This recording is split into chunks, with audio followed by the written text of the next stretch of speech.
Good afternoon, my friends. This is Paul. I hope you'll forgive the overly shadowed look around me as I'm filming under my backyard awning, and it's still relatively early in the morning. It's almost 11:30.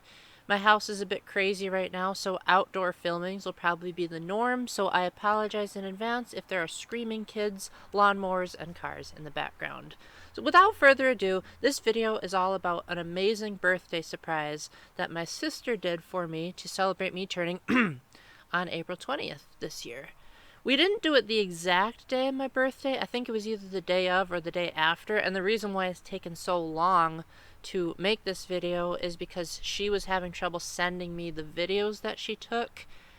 And also there's the fact that my house is in a bit of a crazy situation right now, so trying to find a time to film when it was warm enough and not raining and when it wasn't too noisy, it was kind of hectic. But we're finally doing it, so hope you can put up with the background noise. So first we went to Wendy's, and that was pretty fun because they had a new type of Frosty that was flavored after the orange creamsicles. Now, I remember really loving those when my grandma was still alive, as whenever I would go to her house, she would usually have them in her freezer.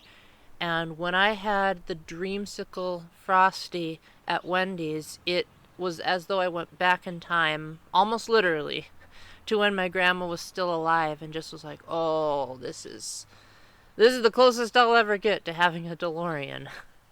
So then after that, we went to Pinball Pete's, and it's basically just an arcade. We went down a flight of stairs, and so the whole thing was in a basement area, so it was a bit more cramped than what I think you would expect from an arcade, but not too bad. It wasn't actually that crowded, so the noise was mostly just from the arcade machines more than the actual people around. We didn't get to play every arcade machine, as there was a Jurassic Park machine that I really wanted to do, but I think we got most of the essentials as far as what I could tell. I'm going to try to present them in order, but please forgive me if my memory is a bit messed up. We were only there for a half hour, and we were also kind of in a hurry because of the next thing that we did afterwards, but hopefully to you what matters is the stories. So the first game we played, well, I played because it was single player, was Tetris. Specifically the version of it that was Japanese and designed specifically for the arcades, because I could not read a word of it, and it also kind of seemed like it had the Puyo Puyo Tetris art style. The control stick that you used to control the Tetris pieces was humongous. I think it was probably even bigger than my head. I think it was like this. Well, you probably can't see it because the footage is on the screen, but it was pretty darn big. And I felt like that's what made me moving the Tetris pieces be a bit slower than I would if I was otherwise playing it. Because I don't know if you guys know this, but I'm actually pretty good at Tetris. I've come in first place in 3 Tetris 99 tournaments, and I've also beaten Tetris on the Game Boy and Tetris DS at the highest difficulty levels. And I think I did pretty good this time around, a bit slower than usual because of the clunky controller, but at the same time I also got a triple S ranking. My sister was going to take a picture of my high score, but the machine didn't give us a chance to do that, so hopefully you can just take my word for it. Now, if you think I'm bragging here, unfortunately from here, I did not do too good in the rest of the game, so that'll humble me, just in case you were a bit annoyed at me actually being good at something. Next up, we played Galaga. Well, more specifically, my sister played Galaga, as she really loves Pac-Man and Galaga, and I guess she preferred this over Pac-Man. Now, one thing that I really like about Galaga is that it's very colorful. Like, a lot of arcade games back in this era were pretty limited in what they were able to do, especially if you consider Space Invaders, which I don't even think it had stars, whereas Galaga had a whole bunch of colored stars in the background, and each of the ships had different colors, and they behaved in a way that seemed logically consistent with the world that Galaga had presented. Like in games like Dig Dug, some of the enemies would phase through the sand, and then it was inconsistent when the ghosts would come out of the prison in Pac-Man. but in this it felt like it made sense when the ships did what they did. She claimed she didn't do too good, but she probably did better than I could, because I don't think I've ever gotten past level 2 or level 3 in Galaga. Then we went on to Mario Kart Arcade GP. We didn't get any footage of this, so all the footage you're seeing is from another YouTuber. The name and the credit will be at the bottom of the screen. She did get a picture of me coming in first place though, so I'll show that on the screen.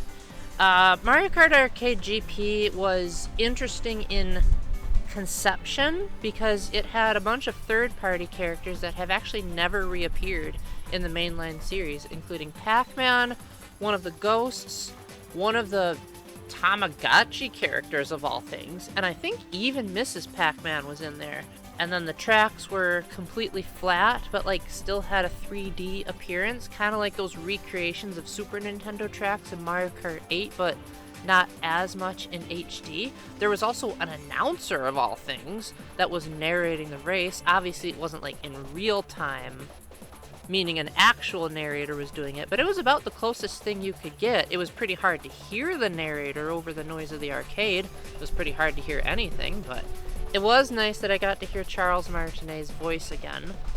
The one thing that I really hated about Mario Kart Arcade GP was that the steering wheel was terrible. I don't know if it was just the way the game was programmed, or that particular arcade just had a loose steering wheel, but it was really hard to select what I wanted.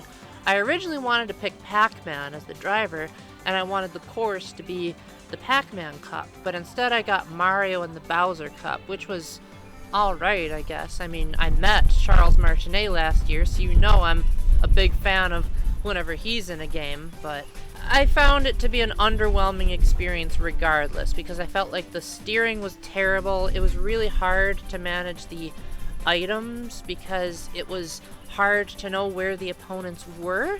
I did still come in first place, but I feel like the only reason I did that was because I picked easy difficulty. My sister also came in first place, but she agreed with me that it was pretty terrible.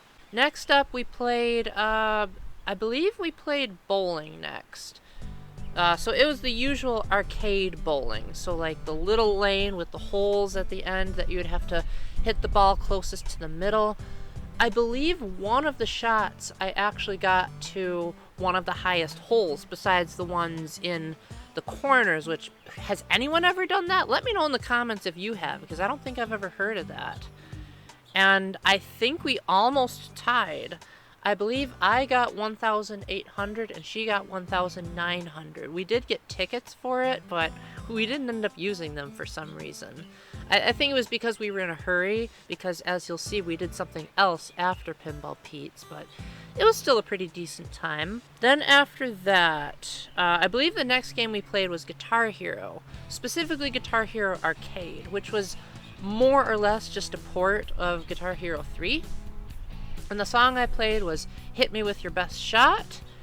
And I was alright. I used to be really good at Guitar Hero. I could play most songs on Expert, and I used to be able to play every song on Hard. Now I think Expert's a bit too tough for me because my muscle memory has decreased over the years, but I felt like when I was playing Hit Me With Your Best Shot, I was almost back to the way I used to be, because I was hitting most of the notes except for the really hard guitar solo.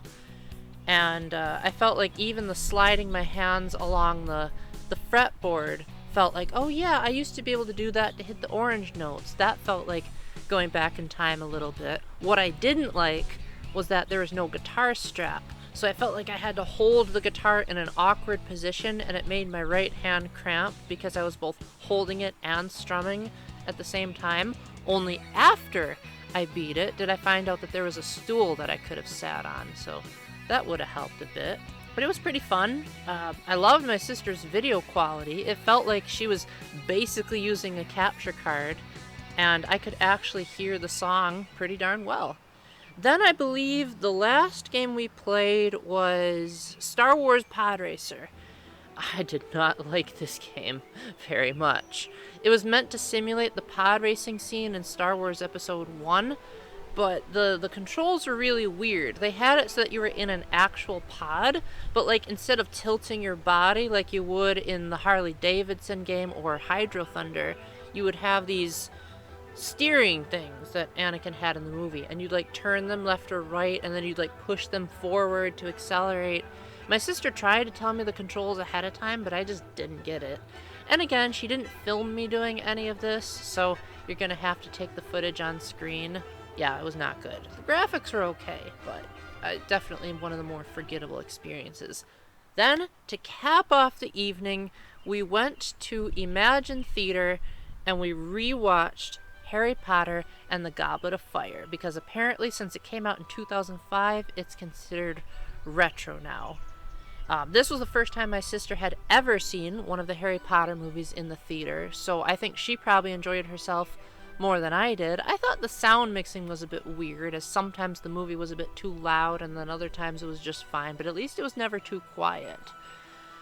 Goblet of Fire is probably my second least favorite Harry Potter movie because it felt like it just did not respect the spirit of the book. It felt more like it was trying to be the Hunger Games before the Hunger Games, as opposed to the more murder mystery-esque nature of the novel. There were certain parts that I liked, and I felt like I liked it more this time around than I did the last time I watched it. I liked the second task of the Triwizard Tournament. That was done extremely well, especially with the amazing music. The acting was amazing, especially the crying scenes. Those were done really well. I felt like they captured the spirit of awkward puberty really nicely, but at the same time there were just some creative decisions that I felt like were not in the book and actively made the experience worse. Like Dumbledore shouting a lot. Like, Dumbledore was always very calm in the books. Very rarely did he ever get angry or raise his voice, but in the movie it felt like every other scene he was angry.